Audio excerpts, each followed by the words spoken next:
हर बार जब कोई कातिल लाश का चेहरा बिगाड़कर विक्टिम की आइडेंटिटी छिपाने की कोशिश करता है तो वो दरअसल अपना चेहरा छिपाने का नाकाम प्रयास कर रहा होता है। हाँ, ऐसी विकृत हरकत से पुलिस इन्वेस्टिगेशन को चुनौती जरूर मिलती है, लेकिन आज के केस में ये चुनौती विपरीत थी, चरम सीमा पार कर गई थी। एक संगीन जुर्म से जुड़ा छल, कपट और घातक इरादे सभी अपनी चरम सीमा पार कर गए थे।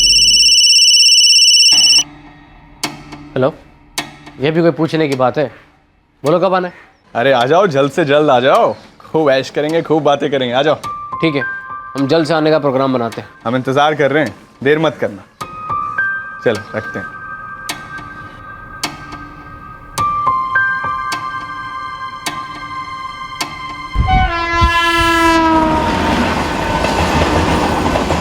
ये कहानी इस 23 साल के लड़के की 2 दिन बाद इसकी लाश बरामद होगी। The number you have called is currently... कई दिनों तक एक लड़की उस लड़के तक पहुंचने की नाकाम कोशिश करती रही। हाँ, हम कॉलेज जा रहे हैं। हाँ, शाम को देर मत करना। कई दिनों तक उस लड़के के माँ बाप और छोटा भाई इस बात से बिल्कुल अनजान होंगे कि उनके बेटे और एक भाई के साथ क्या हुआ है, और हत्यारे कई दिनों तक खुलेआम घूमेंगे। उनकी पहचान गुप्त रहेगी और उन्हें इस बात का पूरा कॉन्फिडेंस होगा कि उनका यह संगीन जुर्म कभी सामने नहीं आएगा। और ऐसा ही हुआ। लाश मिलने के बाद महाराष्ट्र पुलिस कई दिनों तक कई दरवाजों पर दस्तक देती रही। इस लाश की शिनाख्त करवाने की जी तोड़ कोशिश करती रही। कौन था यह लड़का, कौन थे इसके हत्यारे और क्यों हुआ था ये कत्ल? पुलिस के सामने ये 3 अहम सवाल थे। उनके सामने एक और पेचीदा केस था, एक और चुनौती।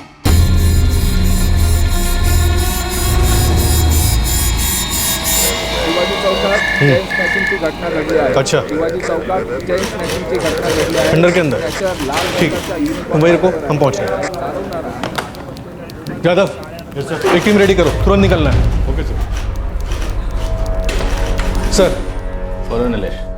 मलेर गांव से पुलिस पाटिल भूषण राणे का फोन था, उन्हें वहाँ एक लाश मिली है। भूषण से कहो पता करे, और लाश किसी गांव वाले की तो नहीं? सर, उसका कहना है कि लाश का चेहरा पूरी तरह बिगड़ा हुआ है। मतलब बिगाड़ दिया गया। नीलेश, हमने कितनी बार मर्डर केसेस में देखा है कि कातिल ने कत्ल के बाद लाश का चेहरा बिगाड़ दिया। इस बार भी मैं दावे के साथ कह सकता हूं कि कातिल ने लाश की सारी आइडेंटिफिकेशन हटा दी होगी।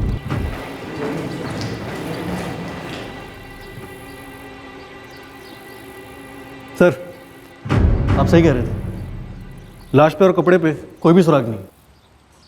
साहब, सुबह सुबह 8:30 बजे लोग मेरे पास आए। मर्डर शायद इसी वेपन से हुआ है।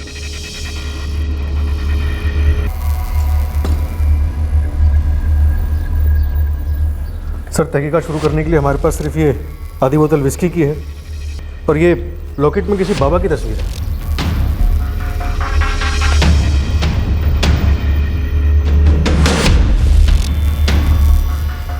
नहीं सर, इस बाबा को तो पहले कभी नहीं देखा गांव में।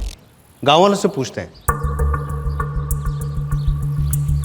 Sheikh Yadav, yes sir. काय भेटला काय? नहीं सर, अजून काही नाही भेटलं।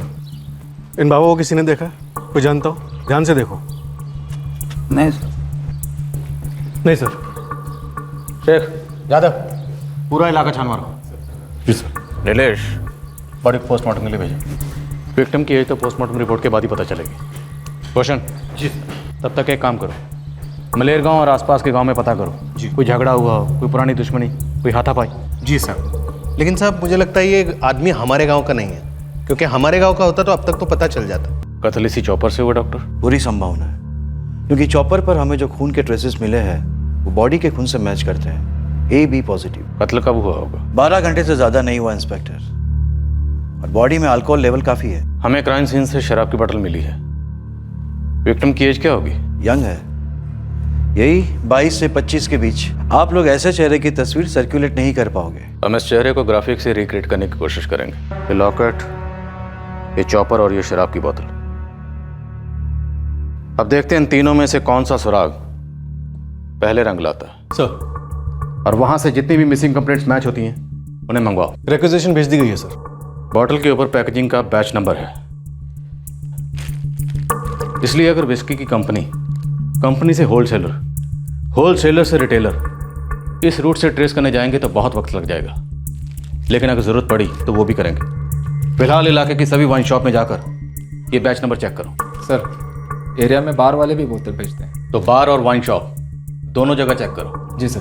हमारे देश में बाबाओं की कमी नहीं है, हर गली हर मोहल्ले में एक मिलेगा। सर लॉकेट में तस्वीर है तो शायद इसकी कोई फॉलोइंग भी होगी। थोड़ा टफ है लेकिन स्कैन करके देखता हूँ। जल्दी करो, क्योंकि हमें पता करना है कि यह आदमी कौन है, इसे किसने और क्यों मारा। इसे उसी जगह मारा गया या मारने के बाद उस जगह पर लाकर इसे छोड़ा गया। और ये चॉपर और ये लॉकेट, ये वो जल्दबाजी में भूल गए या हमें झूठे सुरागों की भूल भुलैया में धकेल कर चले गए।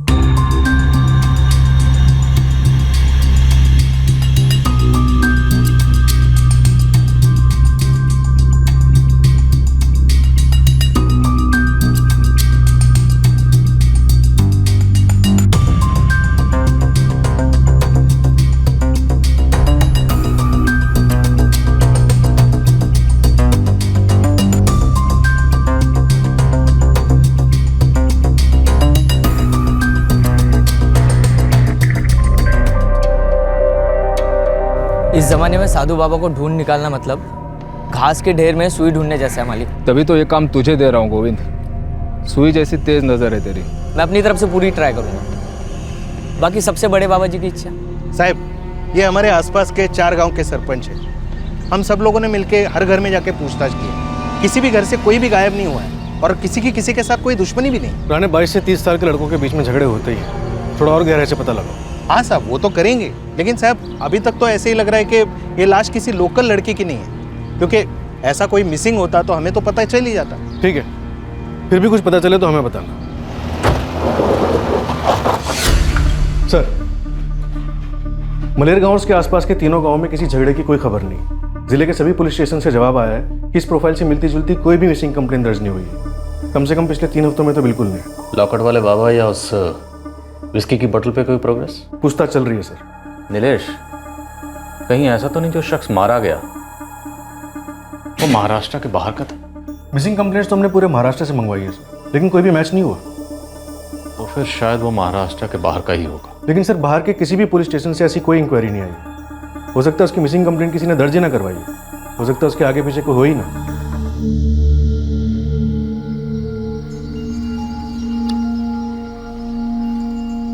कहाँ जा रही हो दीदी? बाहर। बाहर कहाँ? दोस्त से मिलने।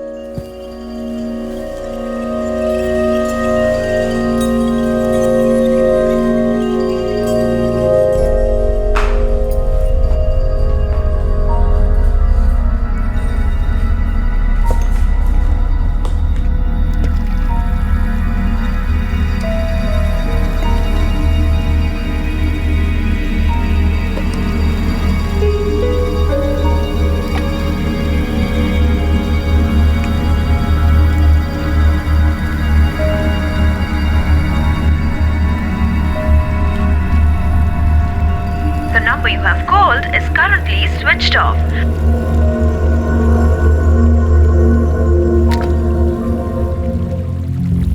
पर इतने दिन के लिए भी क्यों जाओगे तुम? अरे कुछ काम है इसलिए जाना पड़ रहा है हमें। ऐसा भी क्या काम है? अब वो हम तुम्हें नहीं बता सकते। हमें भी नहीं बता सकते?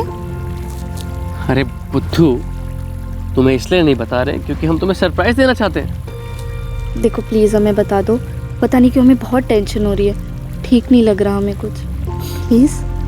थोड़ा सब्र रखो, तुम्हें ऐसी गुड न्यूज़ देंगे कि झूम जाओगे तुम। और ऐसी गुड न्यूज़ ना तुमने कभी सुनी नहीं होगी। चलो अब मुस्कुरा दो फटाफट से। चलो चलो चलो चलो चलो चलो चलो।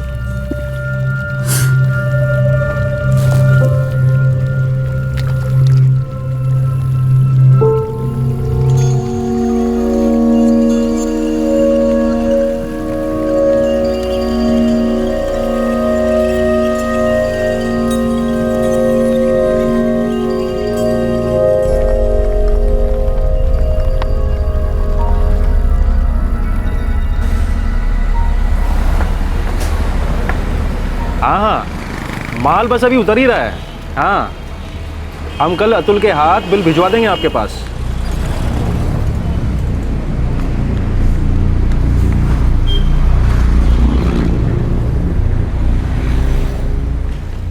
एक प्रेमिका बेचैनी में लिप्त और एक भाई मजबूरी में कैद। महाराष्ट्र के पालघर इलाके में फतेहपुर जिले के एक युवक की हत्या हुई थी, पर उसकी प्रेमिका ज्योति और उसका छोटा भाई अतुल इस बात से बिल्कुल अनजान थे। उस युवक का फोन बंद था। इस अजीब खामोशी के बावजूद भी इन दोनों पार्टीज ने कोई मिसिंग कंप्लेंट दर्ज नहीं की। ऐसा क्यों था? दूसरी तरफ पालघर पुलिस को इस ब्लाइंड केस में अपना पहला ब्रेक थ्रू नजर आने लगा था।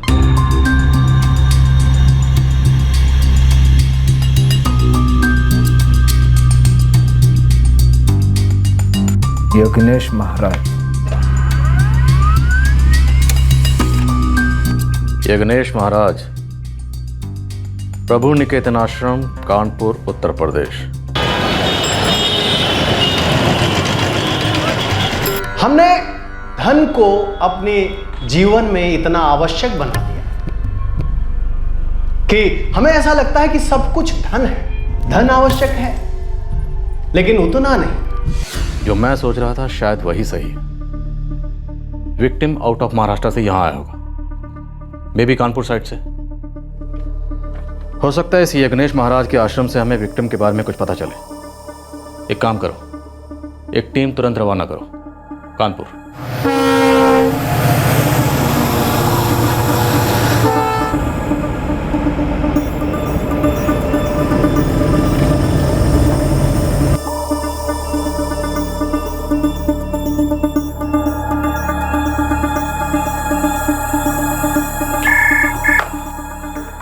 पीएसआई धनावड़े।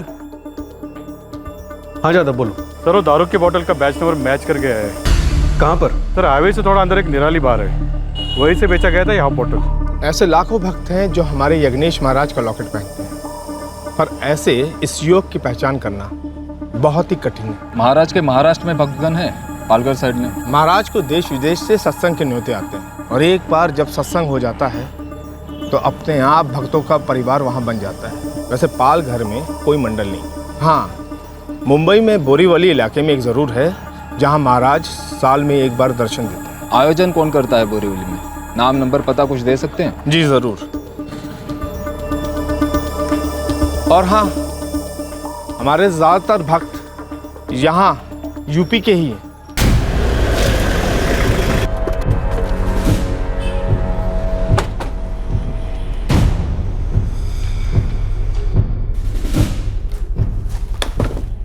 मैं साहब को बोला था कि वो हाफ बोतल विस्की इधर से गया है। ये रेसिट 27 अक्टूबर को 9:40 का सेल है। 27 अक्टूबर को रात 9:40 पे ये बोतल यहाँ से खरीदी गई, और अगले दिन सुबह 28 अक्टूबर को हमें वो लाश मिली, और लाश के पास ये विस्की की बोतल। ये साहब ने मेरे को लाश का फोटो बताया, लेकिन साहब रात का टाइम इतना कस्टमर कैसे पहचानेगा? ऊपर से नॉर्मल फोटो भी नहीं, कंप्यूटर कॉपी। तुम लोग हर टेबल के हिसाब से ऑर्डर नोट करते हो? Correct sir. 7 नंबर टेबल से विस्की का हाफ ऑर्डर किया था सर। हमारे पास सीसीटीवी कैमरा भी है। सीसीटीवी है? मुझे 27 अक्टूबर की रात की फुटेज चाहिए, जल्दी। मैं लड़की को सीढ़ी बनाने को भेजा, पहले से मालूम था। आप तब तक चाय ठंडा कुछ? सादा पानी।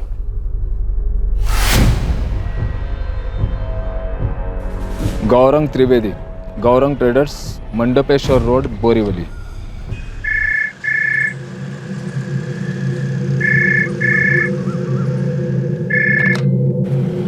हेलो, कौन बोल रहा है? गौरंग त्रिवेदी जी। जी बोल रहा हूँ, आप कौन? मैं बागडोली पुलिस स्टेशन पालघर से कांस्टेबल जादव बोल रहा हूँ। हाँ बोलिए।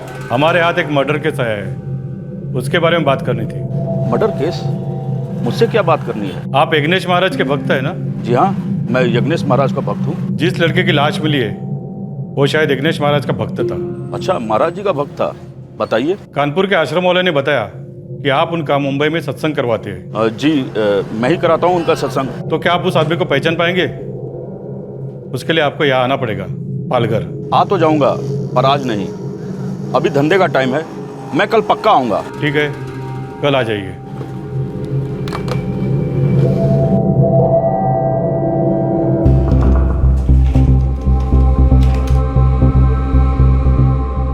सर ये टेबल नंबर 7 है, इनमें से कोई एक हमारा सस्पेक्ट। इस एंगल से इनके चेहरे साफ नजर नहीं आ रहे, दूसरी सीढ़ी लगा। सर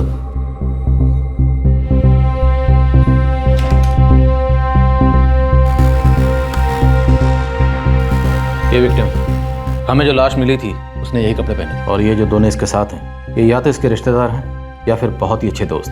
हंसी मजाक हो रहा है, शराब पी जा रही है, और विक्टिम इस बात से बिल्कुल बेखबर था कि कुछ देर बाद ये दोनों इसके साथ क्या करने वाले हैं। लेकिन सर ये भी तो हो सकता है ये तीनों यहाँ से बाहर निकले हों और अपने अपने रास्ते हो लिए, और उसके बाद किसी और ने इसे मार डाला।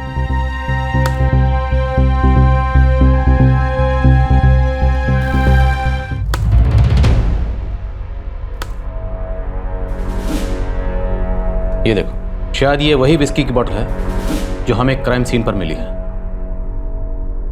इन तीनों ने बार में खूब शराब पी, फिर एक विस्की का हाफ और मंगवाया, और शायद उसे लेकर ये क्राइम सीन पर गए होंगे और वहां जाकर इन्होंने कत्ल कर दिया। पूरे चांसेस हैं कि ये कत्ल इन दोनों ने किया होगा और ये चौपर इन्हीं के पास होगा। सर लेकिन ऐसा क्या हुआ होगा कि इन दोनों ने इसे मार डाला हो?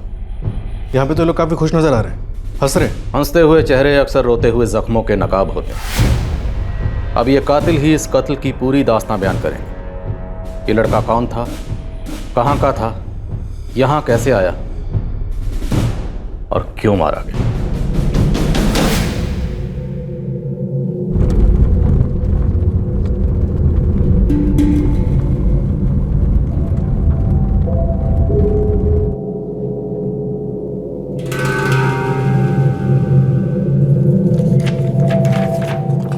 हमें लगता है ये लाश इस लड़के की है। जी नहीं इंस्पेक्टर, मैं इसे नहीं जानता। वैसे तो यज्ञेश महाराज जी के सत्संग में हजारों लोग आते हैं, लेकिन मैंने इस लड़के को पहले कभी नहीं देखा। इन दोनों लड़कों को कभी देखा हो? नहीं इंस्पेक्टर साहब, इन दोनों को भी नहीं जानता। हो सकता है कि ये दोनों हमारे महाराज जी के किसी भक्त के रिश्तेदार हों या दोस्त हों, और ये पता करने के लिए मुझे इन तीनों के फोटोग्राफ्स को भक्तों के बीच में सर्कुलेट करना होगा। और आप तो जानते ही हैं कि भक्तों की तादाद काफ़ी होती है। कोई बात नहीं, आपको इन फोटोग्राफ्स की कॉपीज मिल जाएगी। जी, भक्तों को दिखाना शुरू कीजिए। जरूर जरूर।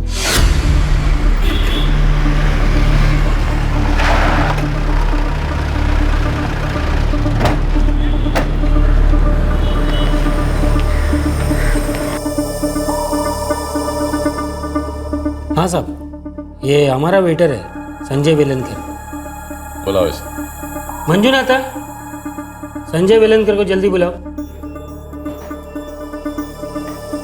जी अन्ना, नमस्ते साहब। साहब ये टेबल नंबर 7 पे बैठा था, उस रात मेरा ड्यूटी था। उस रात इन तीनों ने टेक अवे विस्की ऑर्डर की थी? हाँ साहब, वो रेस हॉर्स का आधा खंबा ऑर्डर किया था। सुन, एक रेस हॉर्स विस्की का हाफ पार्सल लेना बिल के साथ। जी सर।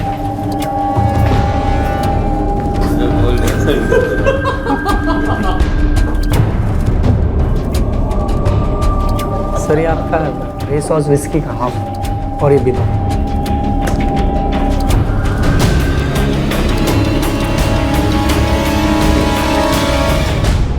सर बिल के पैसे दिए और तीनों निकल गए। संजय, अब जो मैं तुमसे कह रहा हूं उसे ध्यान से सुनना। इन तीनों में इस लड़के का शायद मर्डर हो चुका है। क्या तुम इन तीनों के बारे में कुछ भी जानते? सर इन तीनों में से किसी को नहीं जानता हूँ। तुमने इन तीनों की आपस में कोई बातचीत सुनी थी? ये तीनों एक दूसरे को किस नाम से पुकार रहे थे? सर वो पीक टाइम चल रहा था ना साहब, खड़े होने का फुर्सत ही नहीं है वो टाइम में। ऑर्डर पे ऑर्डर आ रहे थे।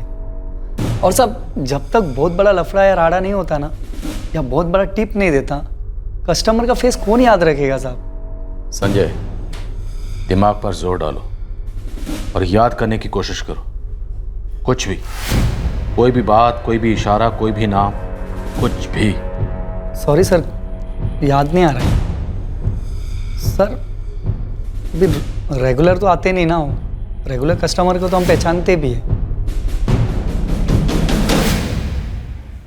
अब पुलिस के पास एक चेहरा था जो शायद उस लाश का था जिसे कातिलों ने बिगाड़ दिया था। पुलिस के पास अब 2 और चेहरे थे जो शायद कातिलों के थे, लेकिन पुलिस अब भी इन तीनों युवकों को पीड़ित और कातिल का दर्जा नहीं दे रही थी। बार से खरीदी गई और क्राइम सीन से पाई गई शराब की बोतल एक मजबूत सुराग था, लेकिन दिल्ली अभी बहुत दूर थी। कौन था ये पीड़ित, कौन थे ये तीनों लड़के, और क्यों हुआ था ये कत्ल? इन सभी सवालों के जवाब इन बिखरे बिखरे सुरागों के बीच कहीं छिपे हुए थे। इंस्पेक्टर, मैंने अपने सत्संग में आने वाले प्रत्येक भक्तों से पर्सनली मीटिंग की है और बातें की है, और आपके दिए हुए फोटोग्राफ्स भी उन्हें दिखाए हैं। और उन्होंने भी अपने दोस्तों और रिश्तेदारों से इस विषय में बातें की है। लेकिन सॉरी इंस्पेक्टर, उस मारे गए लड़के को और बचे हुए उन दोनों लड़कों को कोई नहीं पहचानता है। कोई बात नहीं गौरव जी, लेकिन आप अपने कान और आँख दोनों खुले रखिएगा, और जब तक हम बताते नहीं ढूंढना बंद मत करना।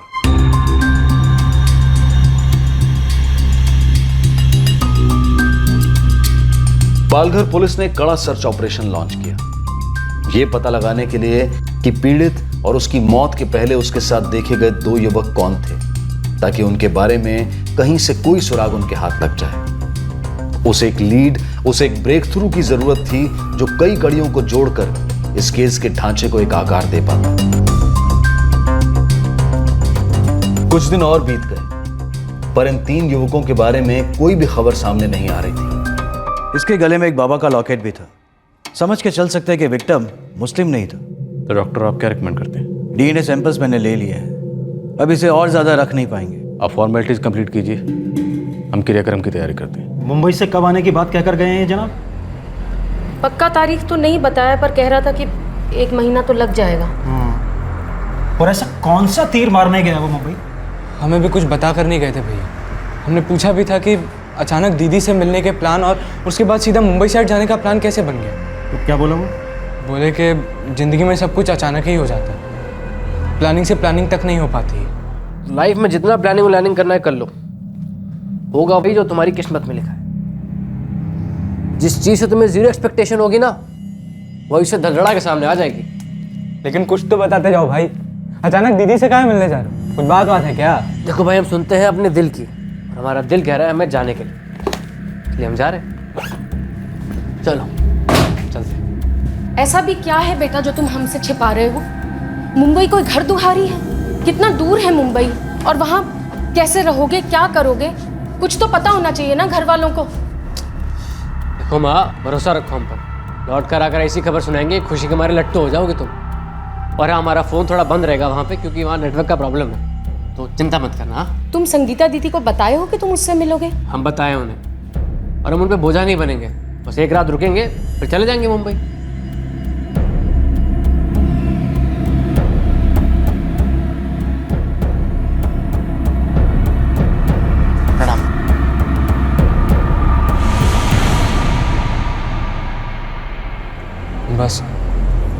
बस उस दिन जो चल दिए, अब तक कोई खबर नहीं है उनकी।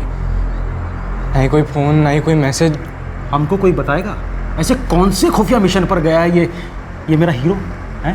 फ़ोन वोन भी सब बंद किया। वो तो उसने बताया था ना कि उसका फ़ोन नेटवर्क में नहीं होगा तो चिंता ना करें। क्या खाक चिंता ना करें? हैं? बचपन से बहुत ही जिद्दी रहा है ना वो, अपनी ही कहेंगे, अपनी ही सुनेंगे, बीच में कोई बोल सकता नहीं उनके। अच्छा तुम एक बात बताओ, तुम्हें क्या लगता है वो खुद अपना ख्याल रख सकता है? दुनिया देखी है उसने, और उसे क्या पता कि एक एक दिन, एक एक पल माँ बाप के दिल पर क्या गुजरती है।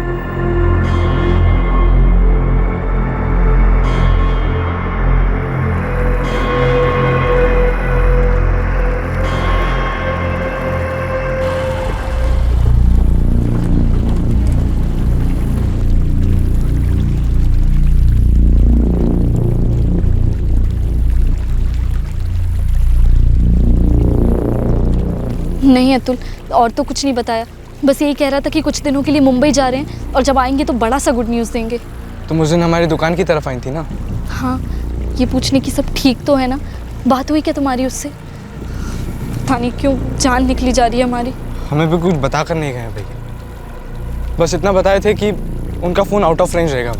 हमसे भी यही कहा था, पता नहीं क्यों हमें कुछ ठीक नहीं लग रहा। देखो तुम टेंशन ना लो, अगर भैया का तुम्हारे पास कोई फ़ोन आता है तो तुम हमें बता देना, और अगर हमारे पास कोई फ़ोन आता है तो हम तुम्हें बता देंगे। तुम्हारा नंबर नहीं है हमारे पास। नंबर दो।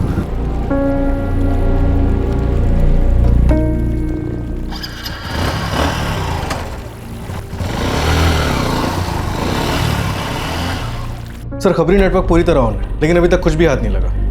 सर मुझे लगता है ये तीनों लड़के अपने पालघर के नहीं हैं, शायद महाराष्ट्र के ही नहीं है, वरना जितना जोर हम लोग लगा रहे हैं इतने में तो अब तक गारंटी से पूरा चिट्ठा खुल गया होता है। सर वैसे भी हम कई बार देख चुके हैं, लोग किसी के कपड़े, किसी का लॉकेट किसी को पहना देते हैं और कत्ल करके निकल जाते हैं। मतलब मरने वाला शायद कोई चौथा ही था, जैसा हम सोच रहे हैं उसके बिल्कुल उल्टा होने को हो सकता है। सर नीलेश, अगर होने को हो सकता है, ये क्यों नहीं हो रहा?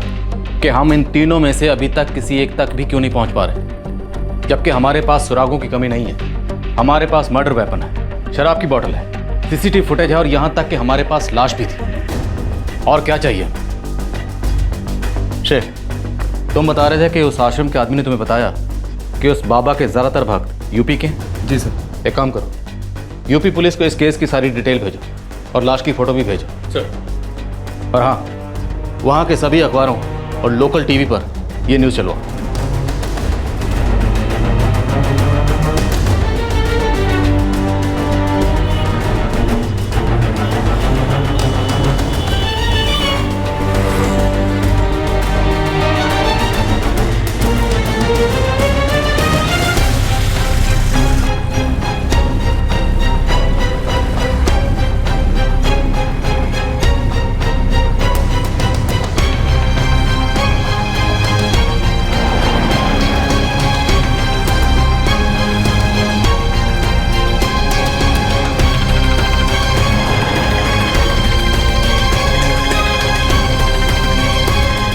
आराम से इसे फटाफट उठा, फटाफट फटाफट।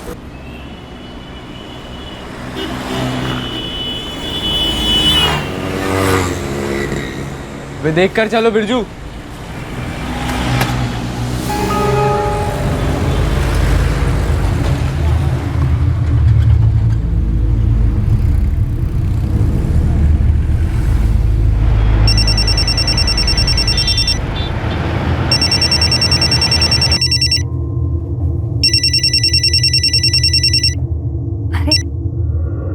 हाँ अतुल, बोल, क्या बात है? बड़े दिनों बाद याद आई अपनी दीदी की। दीदी, भैया भैया आपके यहाँ आए थे क्या? हाँ आया था ना कुछ दिन पहले। क्या बात है, वो घर नहीं लौटा अभी तक? वो आपके यहाँ कब आए और वहाँ से कब निकले वो? अरे लेकिन मुझे बता तो कि क्या बात है। हम कहें ना, पहले बताइए वो आपके यहाँ कब आए और वहाँ से कब निकले वो? अक्टूबर 25 को वो यहाँ आया था, फिर 27 की सुबह मुंबई के लिए निकला था। वो कह रहा था कि वहाँ उसका कुछ काम है, वो करके फिर फतेहपुर लौटने वाला है। लेकिन तू मुझे अब तो बता कि माजरा क्या है। अतुल, हे अतुल, चल। दीदी, हम आपको बाद में फोन करते हैं।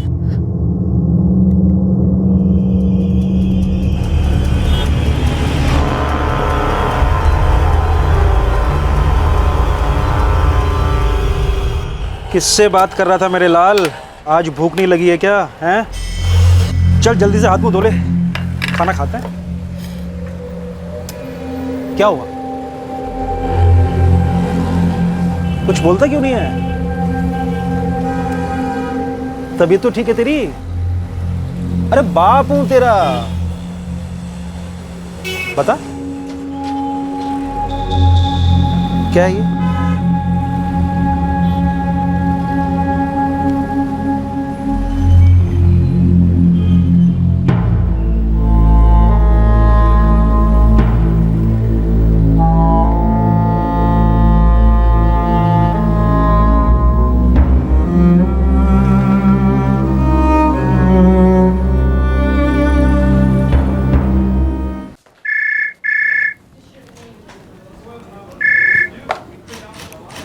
Bagdoli police station, PSI Nilesh Dhanawade बोल रहा हूँ। सर, हम अतुल राजपूत बात कर रहे हैं, फतेहपुर यूपी से। हाँ अतुल जी, बोलिए। जी, वो महाराष्ट्र पुलिस ने अखबार में इश्तिहार दिया है एक लाश के बारे में जो आपको 28 अक्टूबर को मिली है। हाँ, आप जानते हो उस लाश के बारे में? सर, हम दावे के साथ तो कुछ नहीं कह सकते हैं, लेकिन वो जो कपड़े दिखाए हैं और हाइट, ब्लड ग्रुप, गले में महाराज का लॉकेट, वो सब कुछ हमारे बड़े भैया से मैच करता है सर। आपके बड़े भैया मुंबई आए थे?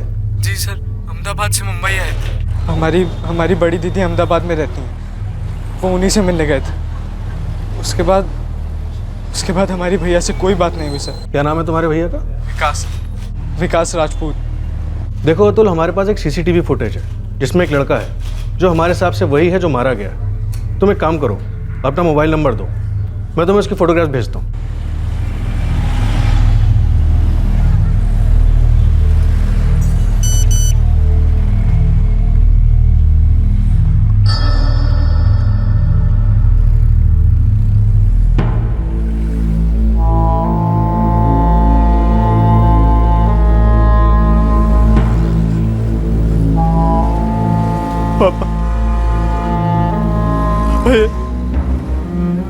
विकास भैया ही है पापा।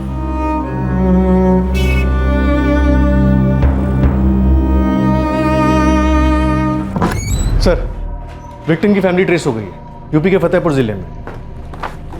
क्या नाम है विक्टिम का? विकास राजपूत नाम था सर, 23 साल का था, फतेहपुर जिले के दीरू गांव का रहने वाला था। वो दोनों लड़के, उनकी कुछ शिनाख्त हुई? सर, विकास के पिता और भाई कल यहाँ पहुँचने वाले हैं। दोनों के फोटोग्राफ्स उनको दिखाते हैं, शायद वो आइडेंटिफाई कर लें। 24 अक्टूबर 2015 को विकास राजपूत फतेहपुर से अहमदाबाद के लिए रवाना हुआ था अपनी बहन संगीता के घर जाने के लिए।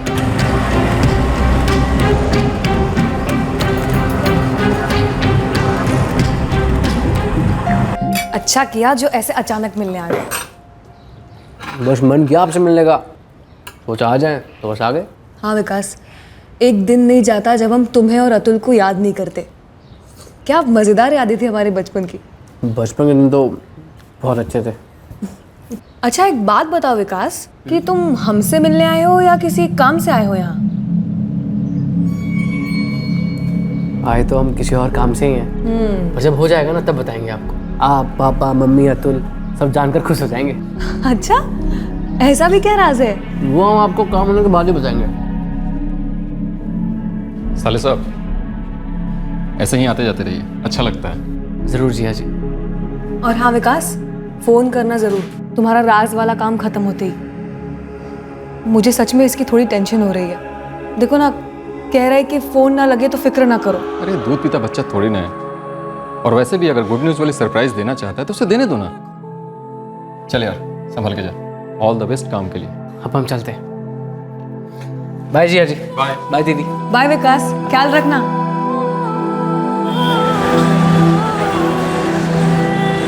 27 अक्टूबर को विकास मुंबई आया। उसकी यहां आने की वजह एक राज था।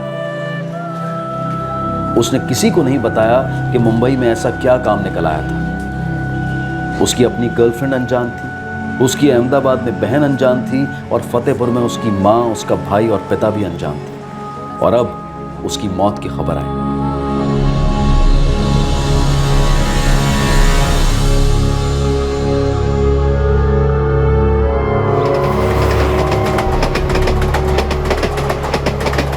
क्या बता रहे थे वो लोग?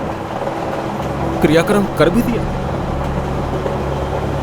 बेटा, ऐसा भी तो हो सकता है कि वो हमारा विकास ना हो, कोई और हो। पता नहीं पापा।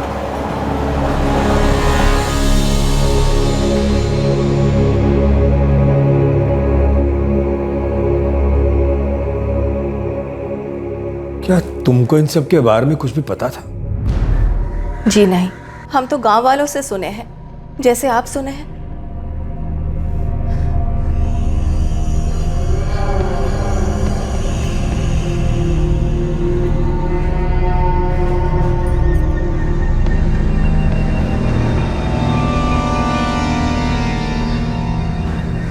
ये विकास ने तुमको बताया कि मुंबई किस काम से जा रहा है?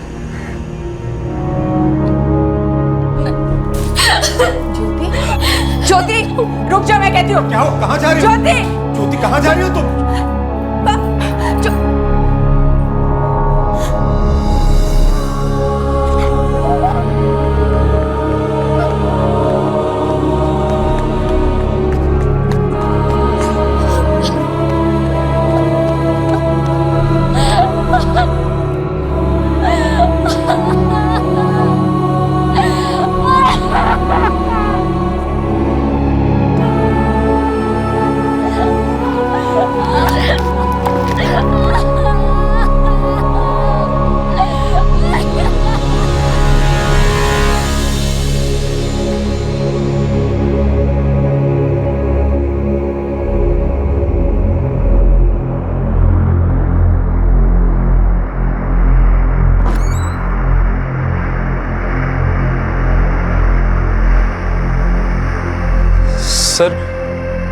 सर, विकास भाई का ब्लड ग्रुप भी AB पॉजिटिव ही था सर। 27 अक्टूबर को जब विकास अहमदाबाद में आपके घर से मुंबई के लिए निकला था, तब उसने यही कपड़े पहने थे।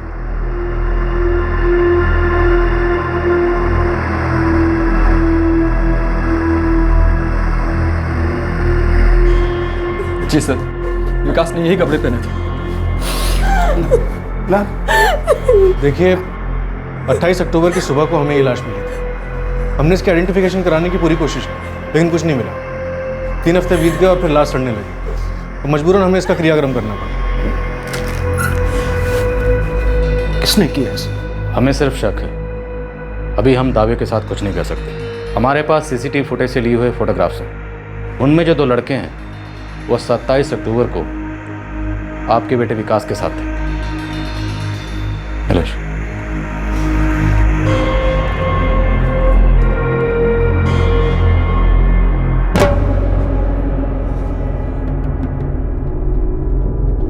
जानते हो?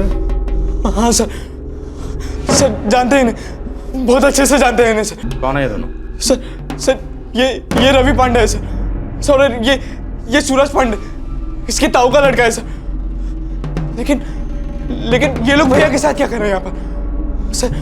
सर क्या इन्होंने भैया को बुलाया था? सर क्या आपने पकड़ लिया इन्हें सर? नहीं, अभी हम इन दोनों तक नहीं पहुंच पाए। हमारे पास इन दोनों के लिए बहुत सारे सवाल हैं, लेकिन उससे पहले हमें कुछ सवाल आप लोगों से भी करने हैं। गजेंद्र जी, आपके बेटे विकास की पहचान करवाने का सफ़र हमारे लिए बहुत लंबा रहा, और अब ये दोनों लड़के रवि और सूरज, क्या मालूम? देखिए, ये केस तभी सुलझेगा जब हम इस केस की तह तक जाएंगे। इसलिए प्लीज़ बताइए कि आखिर इन तीनों के बीच में क्या हो?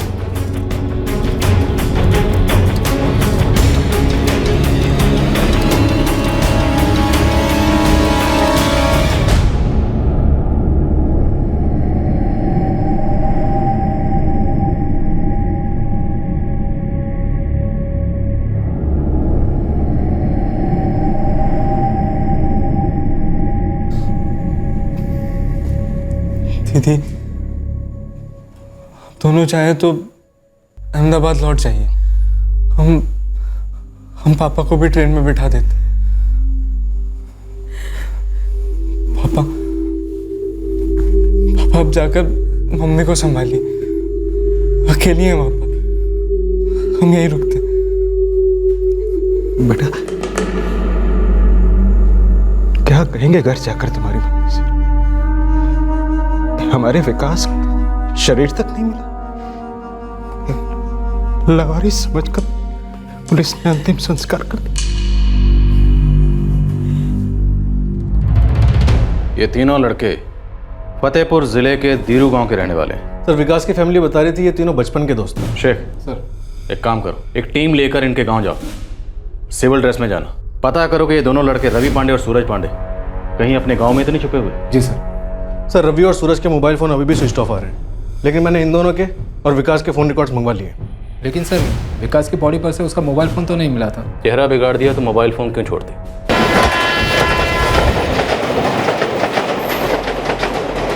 विकास के पिता गजेंद्र राजपूत घर के लिए रवाना हुए, टूटे हुए, हारे हुए। पर विकास का छोटा भाई अतुल अपने दर्द का घूंट पीकर इन्वेस्टिगेशन में पुलिस की मदद करने के लिए रुक गए। रवि और सूरज पांडे की और जानकारी पाने के लिए पुलिस अब उत्तर प्रदेश के फतेहपुर जिले पहुंच गई।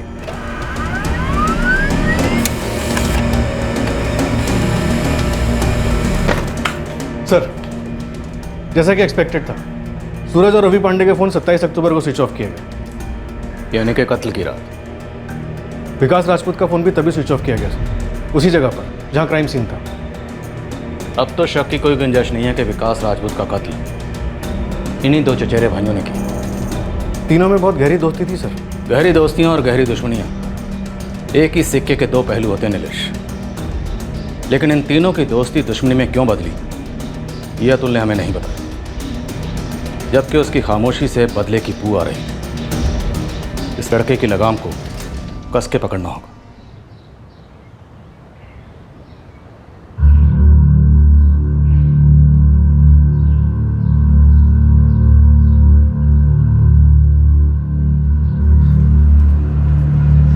सूरज कहाँ है भजन? अरे भैया, हम लोगों को कुछ पता नहीं। खबर तो सुने ही होगी। सुने हैं, पर तब से बहुत टेंशन में हैं हम लोग। ये अरे भैया, रवि की कोई खबर? ये हमारे लड़कों ने क्या कर दिया बचन? पीड़ित विकास राजपूत और संदिग्ध रवि और सूरज पांडे के बीच की दोस्ती कई साल पुरानी थी। सूरज पांडे मुंबई में नौकरी कर रहा था। जब जब वो छुट्टी मनाने गांव लौटता, ये तीनों दोस्त सारे गांव को सर पर उठा लेते। ये तीनों बचपन से एक साथ रहे थे। लोगों का मानना था कि इनकी दोस्ती खून से ज्यादा गाढ़ी थी। इस गहरी दोस्ती में पहली दरार 3 साल पहले पड़ी, जब गांव के एक निवासी ने रवि पांडे की बहन ज्योति पांडे को किसी के साथ देख लिया।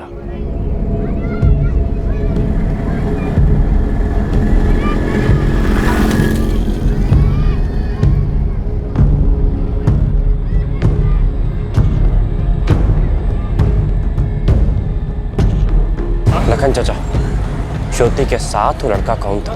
रवि बेटा, उसने हेलमेट पहन रखा था। हम उसका चेहरा ठीक से देख नहीं पाए। हमारे कॉलेज में ये सिर्फ दोस्त है भैया। खाली दोस्त है? खाली दोस्त है तो तुम्हें डर क्यों रही हो? नाम काहे नहीं बोलती? और तो और हमारे गांव में क्या कर रहा था? रास्ते से जा रहा था तो आपने लिफ्ट ले ली। भगवान कसम भैया, और कुछ भी नहीं है। तुमको पढ़ाई करनी थी, इसके लिए कॉलेज भेजे, लेकिन अब तुम हद पार कर रही हो। अच्छा होगा संभल जाओ, और आज के बाद अगर एक को ऐसी बात हमको सुनाई दी ना, तो सबसे पहले उस लड़के को काटेंगे, और उसके बाद तुमको भूल जाएंगे कि तुम हमारी बहन हो। और चढ़ा लो सर पे, अब बैठ के झेलो इन्हें।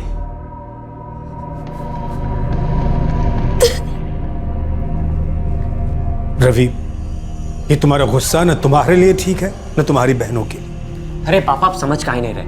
हम कोई बंबई कलकत्ता में नहीं रहते, हम गांव में रहते हैं, और यहाँ गांव में लड़की की इज्जत उछलते 2 सेकंड नहीं लगता है।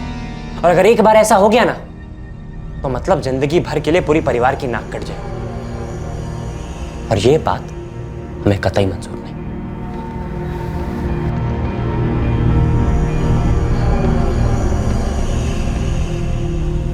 कभी कभी ना हमको समझ में नहीं आता कि हमारा रवि ये सही बोलता है या कुछ ज्यादा बोलता है। आप समझ काहे नहीं रहे? हमारी दोनों बेटी नाजुक उम्र में है। रवि जो भी कह रहा है गलत ना है। इस उम्र में लड़कियों पर लगाम कसनी चाहिए।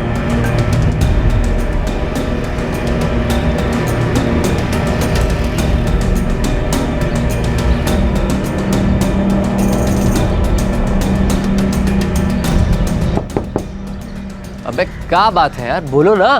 तुम और ज्योति एक ही कॉलेज में पढ़ते हो, तो तुमसे एक मदद चाहिए। तो बोलो, क्या मदद चाहिए? नजर रखो ज्योति। काहे? एक आदमी काम करता है हमारे, लखन। वो हमको बताया कि वो ज्योति को किसी बाइक वाले के साथ देखा। हम घर जाके 2 दिए उसको, लेकिन बोल रही है कि खाली दोस्त है। बहन को काहे मार दिया यार तुम? हमारी इज्जत का सवाल है। ज्योति ने कुछ बताया कि कौन है, का इरादा क्या है उसका? कुछ इरादा चाहे जो भी हो, हमारा इरादा साफ है। हमारी बहन के साथ या आसपास जो भी लड़का दिखा ना, काट डालेंगे उसको। तुम गुस्से से काम काहे ले रहे हो यार? हम करते हैं, पता काम माजरा है। माजरा जो भी हो, लेकिन हमारी बहन की शादी तक उसके आसपास कोई लड़का नहीं हो सकता।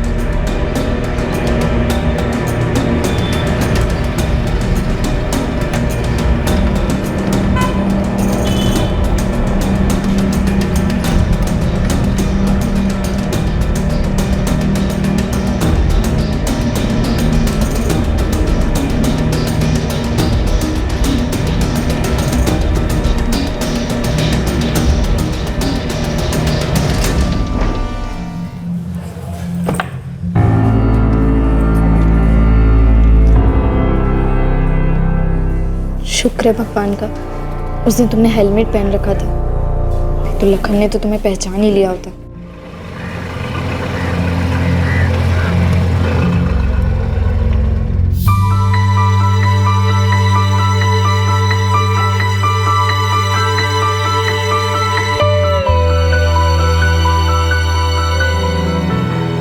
ज्योति, ये तकदीर भी का अजीब खेल खेलती है ना।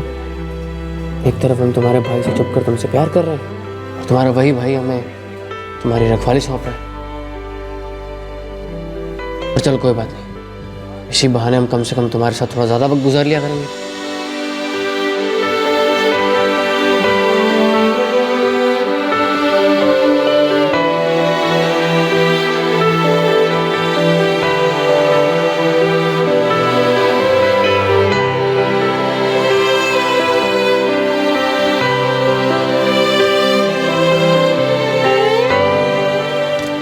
प्रिया, वेरी बैड, ऐसे किसी की डायरी नहीं पढ़ते। क्यों, कुछ गलत लिखा है क्या अपने डायरी में? उससे तुम्हें क्या करना? दीदी, आपका किसी के साथ चक्कर वक्कर है क्या? आप बता दो, मैं किसी को नहीं बताऊंगी। वो हेलमेट वाला लड़का ना? ऐसा कुछ नहीं है। हमको पता है, आप रोज लिखते हो ना उनके बारे में डायरी में। अरे हम दुनिया भर के बारे में लिखते हैं, हमने क्या देखा, हमें क्या अच्छा लगता है, हमें क्या ख्याल आए, वो सब। कहीं आपका इरादा राइटर वाइटर बनने का तो नहीं है ना? क्यों नहीं, देखो कितनी औरतें राइटर हैं, हम भी एक दिन राइटर बनेंगे और देखना हमारी किताबें छपेंगी और बिकेंगी भी। दीदी, एक बात पूछे, उस लड़के के बारे में नहीं तो फिर? रवि भैया। क्या हुआ? वो हम पर और आप पर कितना रोब जमाते, जब देखो तब गुस्से में ही होते। उन्हें हम दोनों पर ऐसा भी क्या गुस्सा है? प्रिया, ये उनका गुस्सा हम पर नहीं है, ये कुछ मर्दों का सारी औरत जात पर गुस्सा है। उन्हें डर है कि हम अपना नाम कमाएंगे, हम आगे बढ़ जाएंगे, हमें जो गलत लगेगा हम उसके लिए बोलेंगे, इसीलिए। इसमें डरने जैसा क्या है? ये तो अच्छी बात है ना? बिल्कुल अच्छी बात है, लेकिन दुनिया अच्छी बात समझती कहाँ है? हमारे गाँव में ही देख लो, गाँव के लोग सोचते हैं कि औरत की जिंदगी सिर्फ घर में, उसके बाहर उसके लिए कुछ है ही नहीं। हम क्या चाहते हैं हमें मौका तक नहीं दिया जाता बताने का। आपके हेलमेट वाले भी यही सोचते हैं? बदतमीज, भैया टक गई तेरी सुई। हाँ, अरे लेकिन हम तुम्हें कुछ नहीं बताने वाले। पता किए? किस बारे में? ज्योति के कॉलेज वाले लड़के के बारे में। अरे वो, अरे जब कोई है ही नहीं तो पता क्या करना है? नजर रखो फिर भी, खाली 2 साल बचे हैं, इसके बाद ज्योति की शादी करा देंगे और प्रिया को तो 10वीं पास कराते ही सगाई करा देंगे। 2 साल और होते ही 18 साल की होगी और शादी। यार रवि देखो, तुम्हारा घरेलू मामला है, मैं बोलना तो नहीं चाहिए लेकिन सोच रहे हैं बोल दें। यार ये 20 साल पुरानी सोच कहाँ रखते हो यार? तुम्हारी कोनो छोटी बहन नहीं है ना, इसलिए ऐसा बोल पा रहे हो। अरे लड़कियां सिर्फ किसी की माँ बहन या बेटी थोड़ी ना होती हैं, वो भी तो हमारी तरह इंसान होती है ना। जमाना कहाँ से कहाँ पहुँच गया, औरतें कहाँ से कहाँ पहुँच गई हैं, तुम वही पुरानी सोच लेके बैठे हो यार। एक बात बताओ, तुमको हम एक काम दिए थे अपनी बहन पे नज़र रखने का, तुम वो काम करने की बजाय हमको ये नारी मुक्ति वाले लेक्चर काहे दे रहे हो? और इधर देखो, नज़र काहे चुरा रहे हो? क्या मतलब, क्या कहना क्या चाहते हो तुम? वही जो तुम सुनना नहीं चाहते। मतलब ये कि कहीं तुम उस लड़के को जानते तो नहीं हो और हमको यहाँ बैठ के बना रहे हो। क्या पगला गए हो का? अगर हमें मालूम चलेगा तो हम तुम्हें आके बताएंगे ना पहले। अच्छा रहेगा तुम्हारे लिए। पूरे 3 साल तक ये झूठ पकड़ा नहीं गया। विकास और ज्योति के बीच का प्रेम सच्चा था और लाखों प्रेमियों की तरह ये दोनों भी सफेद झूठ बोलकर अपनी प्रेम कहानी को आगे बढ़ा रहे थे और सभी रिश्ते जैसे थे वैसे ही आगे बढ़ रहे थे। सफेद ही सही, पर झूठ तो झूठ है, एक ना एक दिन पकड़े ही जाना था। तो क्या इस झूठ का खुलासा विकास की भयंकर हत्या का कारण था? विकास हर दिन, हर हफ्ता, हर महीना हाथ में से रेत की तरह फिसलता जा रहा है। ये रेत मीठे यादों के महल भी बना रही है, पर बहुत जल्द रेत के महल को असलियत का समंदर कुचल देगा। उस वक्त हम दोनों को मिलकर एक मजबूत किले की तरह खड़ा होना होगा और अपनों को एक आवाज़ में बताना होगा कि हमारी सच्चाई क्या है। तब मेरा साथ दोगे ना विकास? दीदी, अपनी कलम बाहर जाके घिसो ना, हमें नींद आ रही है। ठीक है।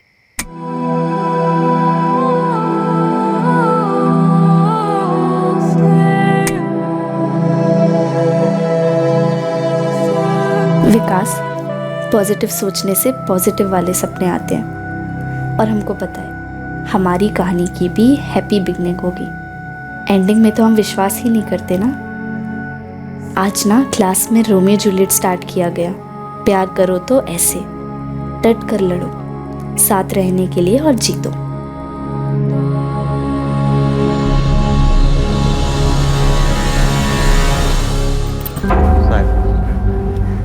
साहब ये पांडे ब्रदर्स, रवि और सूरज गांव में नहीं है। गांव में सबको विकास के मर्डर की खबर लग गई है। सुनकर कहीं भाग तो नहीं गए दोनों? खबर तो पूरे ज़िले में फैल चुकी है साहब, लेकिन कम से कम 1 महीने से ये दोनों लड़के गांव में नहीं थे। पता चला है कि ये सूरज मुंबई में कहीं सर्विस करता है और रवि कम से कम 35 या 40 दिन पहले ही घर से बिना बताए निकल गया था। एक और खबर है साहब आपके काम की। कैसी खबर शेख? सर ये विकास राजपूत पर पिछले साल पुलिस केस हुआ था, अटेम्प्ट टू मर्डर का। किस पर? रवि पर या सूरज पर? नहीं सर, कोई तीसरा था। कौन था? किस सिलसिले में झगड़ा हुआ था? सर ये खबरी चंदर ने बताया कि पिछले साल पंचायत की इलेक्शंस थी।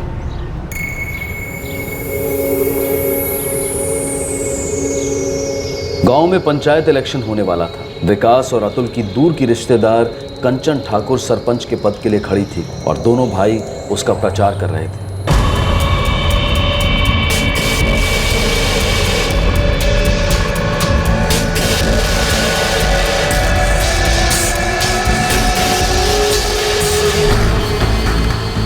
रवि पांडे के मामा नरसिंह शर्मा भी सरपंच के पद के उम्मीदवार थे। दो दोस्तों के दो रिश्तेदार चुनाव लड़ रहे थे। माहौल तनाव से भरा हुआ था। सुनो, ये दीवार हम बुक किए हैं अपने पोस्टर के लिए। ये गांव का दीवार है। इस सिनेमा घर का टिकट नहीं है तो एडवांस में बुक करा लोगे। अबे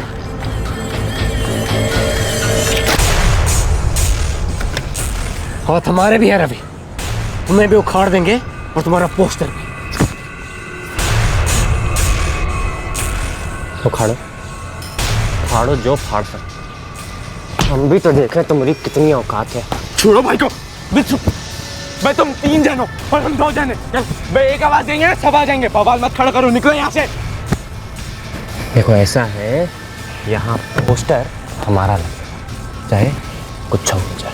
इस दीवार पर हमारी कंचन मौसी का पोस्टर लग चुका है। अब अगर तुमने एक भी पोस्टर को हाथ लगाया ना तो इस गांव में तुम्हारे नरसिंह मामा का जितना पोस्टर है ना सब उखाड़ दे। कहाँ लेकर जा रहे हैं? अरे पापा कुछ नहीं किया हम, ये झूठा आरोप लगा रहे हैं हम लोगों पे। हम बता रहे हैं कोई हथियार नहीं था हमारे पास। हमें पता है बेटा, झूठ बोल रहे हैं सब।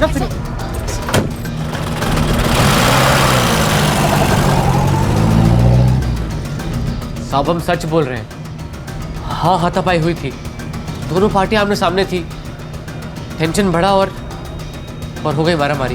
तो तुमने फायर किया? नहीं नहीं साहब, हमने कोई फायरिंग नहीं की है। ये सब मनगढ़ंत झूठा दावा है दूसरी पार्टियों का हमारे पास कोई बंदूक नहीं है। हम सच बोल। वो तो सारा हम कुछ पता कर ही रहे विकास राजपूत, लेकिन कंप्लेंट सामने से आई है और जब तक हम पता नहीं कर लेते कि माजरा क्या है तुम लॉकअप में ही रहोगे।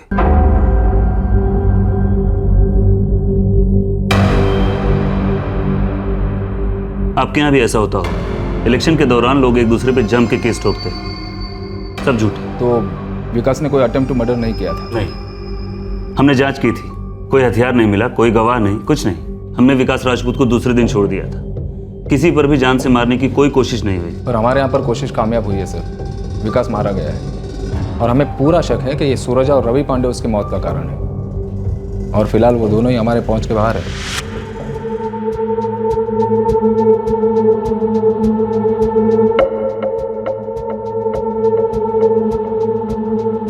सूरज पांडे के घर पर लगातार पुलिस की नजर लगी थी। रवि पांडे के घर भी कड़ी नजर रखी गई और पीड़ित विकास के माता पिता समझ ही नहीं पा रहे थे कि ऐसा क्या काम आ गया था विकास को जो वो अचानक मुंबई चला गया और वहां उसकी हत्या कर दी गई। ज्योति ने विकास के साथ सारी जिंदगी बिताने का संकल्प किया था। वो भी समझ ही नहीं पा रही थी कि उसके भाई रवि, सूरज और विकास के बीच ऐसा क्या हुआ था जिसकी वजह से उसकी जिंदगी के सारे सपने चूर चूर हो गए थे। ज्योति को पता ही नहीं था कि दरअसल सूरज ने ही मुंबई से विकास को फोन किया था, जिसकी वजह से विकास मुंबई के लिए निकल पड़ा था। विकास और सूरज और शायद रवि के अलावा किसी को इस बात की भनक तक नहीं थी कि विकास की इस मुंबई यात्रा के पीछे राज क्या था। वो कौन सी सरप्राइज गुड न्यूज़ थी जो विकास ने ज्योति को, अपने माँ बाप और भाई को और अहमदाबाद में अपनी दीदी और जीजा जी को सुनाने का वादा किया था? नहीं सर, कुछ भी नहीं बताया भैया ने। और ये तो बिल्कुल भी नहीं बताया था कि वो सूरज और रवि से मिलने वाले हैं। लेकिन वो उनसे मिले, वो ना उनसे सिर्फ मिले बल्कि उनके साथ हंसते खेलते हुए शराब भी पी। वही तो सर, वही तो सबसे बड़ा शौक है सर। समझे नहीं आ रहा है कि भैया उन दोनों से मिलने के लिए इतनी दूर मुंबई क्यों आए? हमें पता चला है कि तुम लोगों के बीच में कुछ रंजिश थी। पिछले साल पंचायत के चुनाव को लेकर कुछ तनाव था।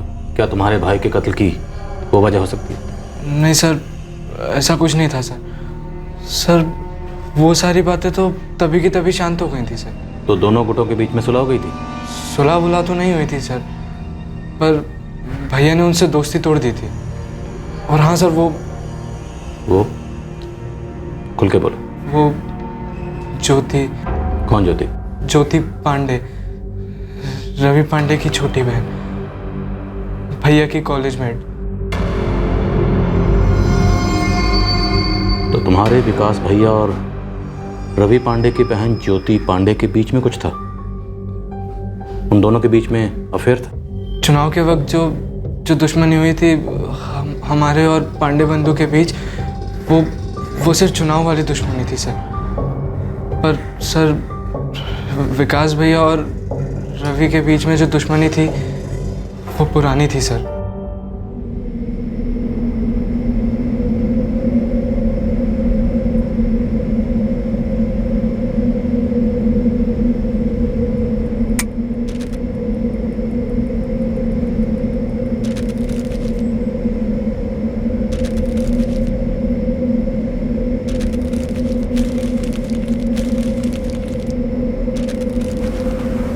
ज्योति, ज्योति, अरे यहाँ काहे सोए हो? अंदर जाके सो चलो। ज्योति,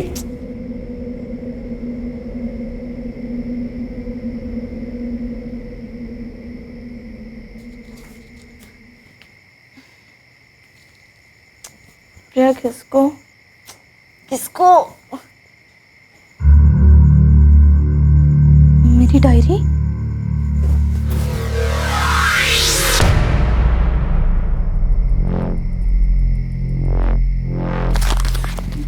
ये हमारी पर्सनल डायरी है।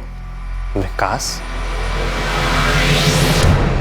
समझ नहीं आ रहा है कि पहले उस के टुकड़े करें या तुम्हारे।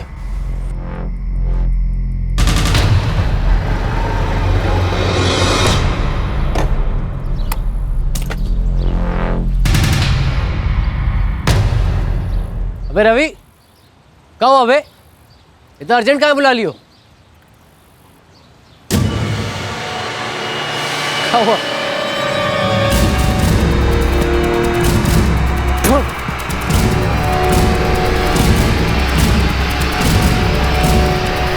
क्या कर रहे हो तुम? क्यों मार रहे हो इसे? जानते हैं वो हेलमेट वाला आशिक कौन था? विकास, विकास राजपूत, हमारा बचपन का दोस्त, जिस पे हम भरोसा किया और इन पे भी। ज्योति, रवि भैया क्या बोल रहे हैं? पापा प्यार करते हैं हम विकास से। क्या और करेंगे ये? बस बहुत हो गया। बहन है हम आपकी, बहस नहीं जो आप मारते रहेंगे और हम मुफ्त तक नहीं करेंगे। और अब एक और बार हाथ उठाया ना तो हमारा भी हाथ उठ जाएगा, फिर चाहे हमें जान से मार डालो। चुप कर ज्योति, जबान को लगाम नहीं है जो मन में बके जा रही है। हम जुबान पर लगाम रखे पापा?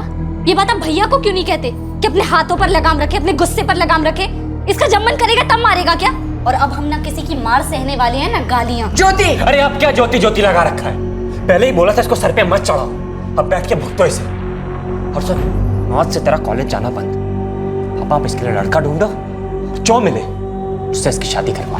शादी तो हमारी विकास से ही होगी। शादी ऐसे नहीं होती, हमारी बिरादरी का नहीं है वो। इस दुनिया में दो ही बिरादरी है पापा, रौब जमाने वाले मर्दों की और उस रौब का शिकार औरतों की। और विकास तुम्हारे जैसा नहीं है, उसे जरूरत नहीं पड़ती हाथ उठाने की। हम उससे प्यार करते हैं, बस उतना काफी है। और आप ना मेरी फिक्र करना छोड़ दो, समझे? कोशिश भी मत करना हमारे और विकास के बीच में आने की, हमारी पढ़ाई के बीच में आने की। अगर आए ना हम सीधा पुलिस स्टेशन जाएंगे। आपकी बहन है, समझ लो जो कह रहे हैं ना वो कर देंगे। पापा, मम्मी, आपने हमें और प्रिया को कभी अलग नहीं समझा। जो चाहा हमें वो करने दिया, लड़कों से कम नहीं समझा। तो फिर भैया में ऐसी झूठी मर्दानगी कहाँ से आ गई? तुम्हारी जबान की बस रवि, हमें तुम्हारे गुस्से को बहुत पहले काबू में कर लेना चाहिए था। देर से सही, आज बताए देते हैं। आज के बाद हाथ नहीं उठेगा, समझे तुम? गलत का साथ दे रहे, बहुत भारी पड़ेगा। पढ़ने दो भारी, हमारी बेटी है, हम संभालेंगे इसे। तुम अपने आप को संभालो पहले। ये इसकी जिंदगी, इसे जी लेने दो। गलतियां करेगी तो खुद भुगतेगी, खुद सीखेगी ना।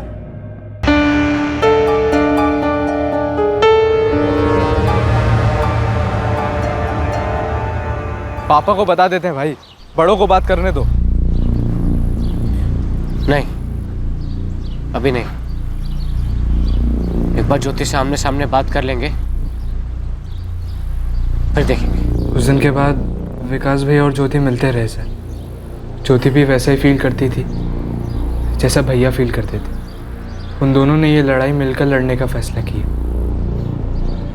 रवि ने अपने ताऊ के लड़के सूरज को विकास भैया और ज्योति के बीच के रिश्ते के बारे में सब बताया।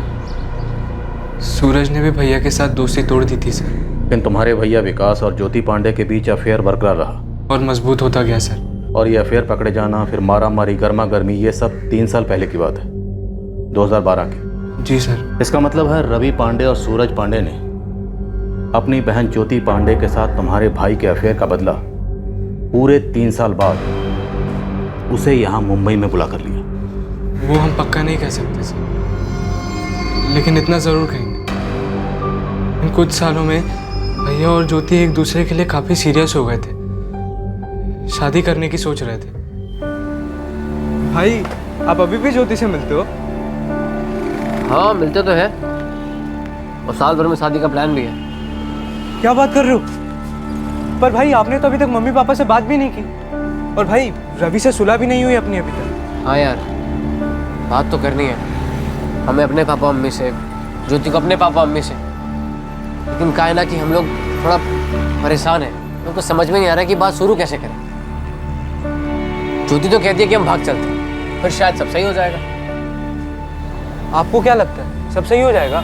सच बोले तो हमें भागना सही नहीं लगता है। अभी तो कॉलेज खत्म हुआ है, कोई जॉब वाब मिले तो फिर शादी के बाद चलाएंगे। बस सर, उस दिन के बाद कुछ बात नहीं हुई हमारी भैया से इस बारे में। फिर वो मुंबई क्यों आए किसी को कुछ नहीं बताया सर। लेकिन ज्योति को तो कुछ बताया होगा। नहीं सर, वो तो हमसे पूछने आई थी कि तुम्हारे भैया कहाँ गए, उनका फोन क्यों बंद आ रहा है। तो खबर मिल गई होगी उसे, क्या बीत रही होगी उस पर, क्या बीत रही होगी हमारी मम्मी पापा पर, दीदी पर, हम सब पर। लावारिस लाश की शिनाख्त हो चुकी थी। पीड़ित विकास का इतिहास, संदिग्ध सूरज और रवि का इतिहास, इन तीनों की दोस्ती और दुश्मनी की गाथा, सब कुछ पूरी तरह से पुलिस के सामने था। ये केस बस अब अपने आखिरी पड़ाव पर पहुंच चुका था। सिर्फ संदिग्ध रवि और सूरज पांडे को अरेस्ट करना रह गया था। ये जानना बाकी था कि पूरे 3 साल बाद ऐसा कैसा षड्यंत्र रचा गया कि जिसकी वजह से विकास फतेहपुर से मुंबई आया, और वो भी बिना किसी को बोले। बोल चंदर साहब, एक नंबर है लैंडलाइन का, लिख लीजिए। हाँ बोल।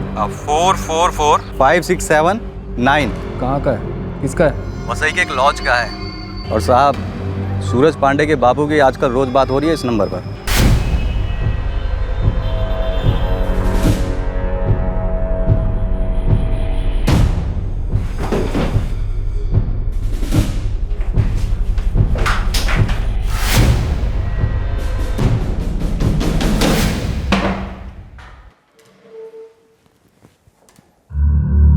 पांडे जी एंड पांडे जी, तुम दोनों के माँ बाप, विकास के माँ बाप और हमारे थाने के सभी लोग ये जानने के लिए बेहद उतावले हैं कि तुम दोनों ने विकास के साथ ऐसा क्यों किया, और विकास खुद चलकर मौत के मुंह में क्यों आया। हाँ, बस निकल रहे हैं, पहुंच गए समझो। हाँ हाँ, okay okay okay okay done. माँ, हम जा रहे हैं। संभल कर जाना। किसी लड़के की बात किए थे पापा ये ज्योति के लिए? नहीं बेटा, तुम शायद भूल रहे हो। तुम पापा से कहे थे कि तुम ज्योति के लिए लड़का देखोगे, और तब पापा कहे थे कि ज्योति अभी तैयार नहीं है। सही है, तो आखिरकार तुम भी आ गई ज्योति की बातों में। मालूम है ना जमाना कैसे नोच खाएगा अगर किसी भी दूसरी जात में शादी की, उस विकास से। और फिर अपनी प्रिया की शादी तो भूल जाओ। हम तुम्हारी सारी बात समझते हैं बेटा, लेकिन ज्योति अभी तैयार नहीं है, तो फिर बात आगे कैसे बढ़ा सकते हैं? और जबरदस्ती तो हम ज्योति के साथ करेंगे नहीं।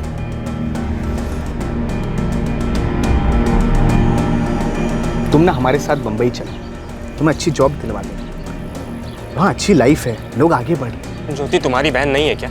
अरे है, और उसकी अपनी जिंदगी है। चाचा चाची के अपने ख्यालात है, कर करा के तू क्या करेगा और हम क्या करेंगे? अगर अभी कुछ नहीं किए ना हम, तो फिर कुछ करने लायक नहीं बचेंगे। बीमारी की तरह फैल गई, हर लड़की अपने घर से निकलकर दूसरी बिरादरी में शादी कर रही। ज्योति को ही ले लो, विकास के साथ चिपकी हुई, देखना शादी करके मानेगी, पूरी इज्जत बर्बाद कर दी। छोड़ना यार। छोड़ क्यों छोड़ दें? तुम्हारी बहन दिव्या होती तुम यही बोलते। इस बगावत में ऐसी क्या चुनौती? चुनौती है अपनी इज्जत बचाने की और उस विकास को खत्म करने की। माने विकास को जान से खत्म करना। हमारी दो बहनें ज्योति और प्रिया और तुम्हारी दिव्या, अब हमारी जिम्मेदारी बनती है कि इन तीनों की इज्जत बचाएं, इनको बर्बाद होने से रोकें। अगर आज दो पैसे कमाने के लिए बंबई भाग गए ना, तो गांव वालों को कभी दोबारा मुंह नहीं दिखा पाएंगे। अब तो सोच, तुझे दो पैसे चाहिए या इज्जत? तेरे लिए चुनौती क्या है? सॉरी सर, पता नहीं हम इसकी बातों में कैसे आ गए। पीते शराब और एक्टिंग करते हो दूध पीने वाले बच्चे की। सर ऐसा नहीं है सर, हम कहीं ना कहीं विकास को दगाबाज मानते थे, लेकिन ज्योति के लिए हमें बुरा भी लगा। मर्डर के तो सब खिलाफ थे सर, पर पता नहीं इसकी बात में कैसे आ गए हम। कहाँ चल दिए? अब काम से जा रहे हैं। अब चिंता मत करिए, हम कुछ दिनों में वापस आ जाएंगे। रवि ने घर वालों को कुछ भी नहीं बताया, बस चुपचाप मुंबई चला आया। तब मैं मुंबई वापस लौट चुका था।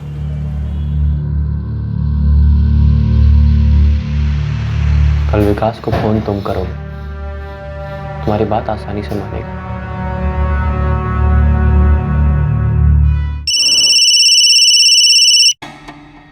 हेलो, कैसे हो यार?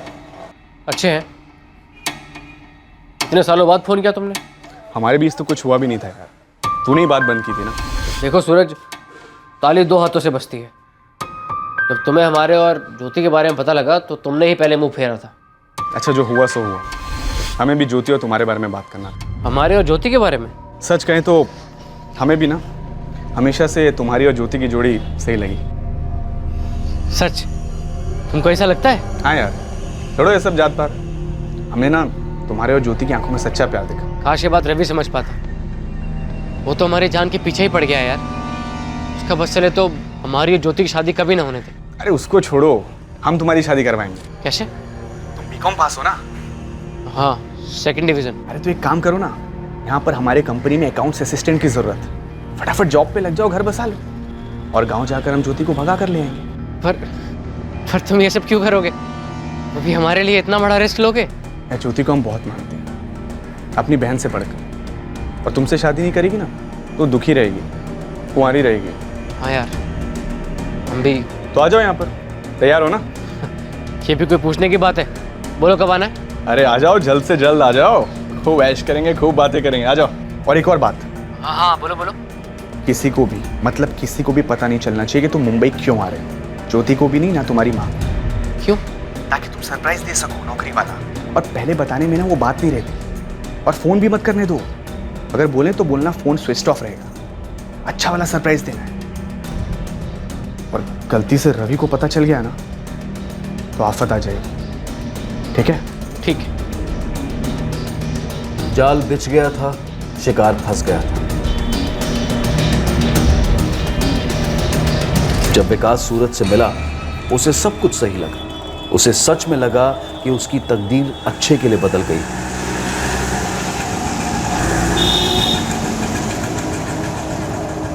यहाँ रहते हो?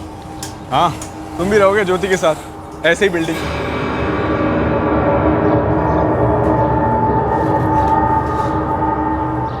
सही है बे।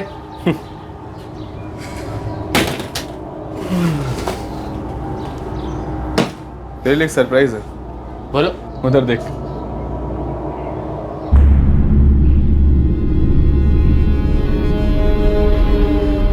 सूरज, ये रवि क्या कर रहा है? खुद पूछ ले। क्यों? चौंक गए हमको देख के? क्या चल रहा है सब? तुम्हारा द एंड हो रहा है।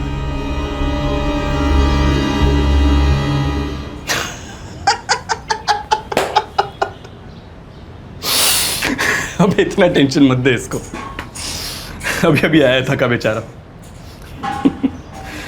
देख विकास, जब कुछ अच्छा होना होता है ना, तो पूरी दुनिया एक हो जाती है उसे पूरा करने के लिए। समझे नहीं हम?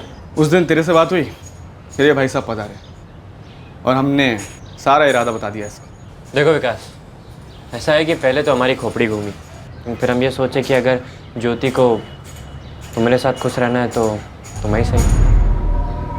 क्योंकि क्या है कि अगर तुम उसको तकलीफ दोगे तो 2 घंटा आप मार सकते हैं। देखो ऐसा है कि आपसे दुश्मनी सब खत्म, तुम अब इनके साथ रहो और नौकरी की तैयारी करो। हम जा रहे हैं गांव तुम्हारी शादी की तैयारियां कर। अरे अब तो हंस दो। अबे अब तो हंस दे। नौकरी और छोकरी साथ साथ कौन करता है इतना? अबे पता नहीं था तुम समझ जाओगे यार।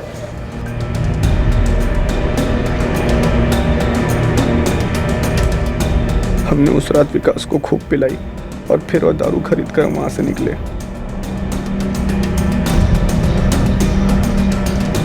हमने बहाना बनाया कि हम घर पे नहीं पी सकते क्योंकि मकान मालिक मना करता है।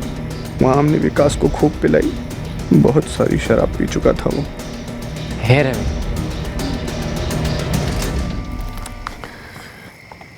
आज ना हम बहुत खुश हैं। सब कुछ ऐसा सपना जैसा लग रहा है हमें। इस दिन का ना हम 3 साल तक इंतजार किए। हम भी ना 1 घंटे से इंतजार कर रहे हैं कि कब हल्का होके आ जाए। जाओ जाओ जाओ। हमने पहले से वहां दिन में अपना हथियार चौपर छुपा रखा था, हमने सब जला डाला। Permission accomplished. रवि पांडे, तुम्हारे सामने चुनौती थी अपने दोस्त विकास से बात करने की, अपनी बहन के जज्बातों को समझने की, अपने अंदर के ये बड़े भैया की मेल ईगो को मारने की, अपने अहंकार को मारने की। लेकिन तुमने चुनौती किसे बनाया? अपनी बहन, अपने माँ बाप और विकास के माँ बाप को दुख देने को। इसे चुनौती नहीं कहते, इसे कहते हैं खुदगर्जी। एक परिवार ने अपना एक बेटा खो दिया। एक परिवार अब कोर्ट कचहरी में सालों जूते घिसेगा, यह साबित करने के लिए कि उनके बेटे को फंसाया गया है और उसके साथ नरमी बरती जाए। और एक परिवार जिंदगी भर शर्म और दर्द के बोझ के मारे अपना सर उठा ही नहीं पाएगा, सोचता रहेगा कि आखिरकार उनके बेटे ने इतना क्रूर और बेमतलब का रास्ता क्यों चुना अपनी बहन को उसके प्रेमी से दूर रखने के लिए। और एक लड़की सुन है, कुछ भी सोच नहीं पा रही, एक जिंदा लाश की तरह बैठी है। ये वही लड़की है जो समय की रेत के साथ मीठी यादों के महल बांधना चाहती थी, अपने प्यार विकास के साथ अपना घोंसला बनाना चाहती थी, किताबें लिखना चाहती थी, खुश रहना चाहती थी।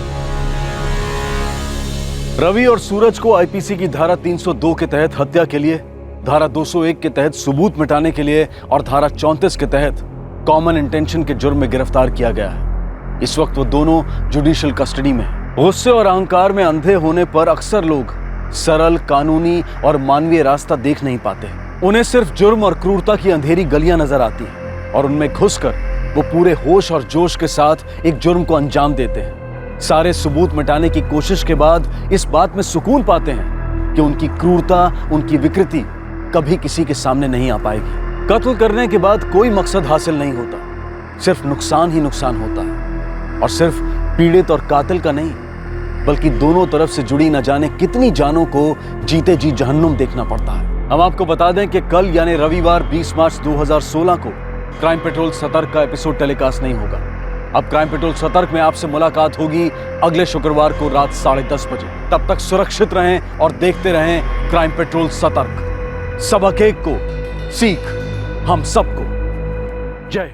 इस तरह के और भी एपिसोड देखने के लिए हमारे चैनल को सब्सक्राइब करें और बेल आइकन दबाना ना भूलें।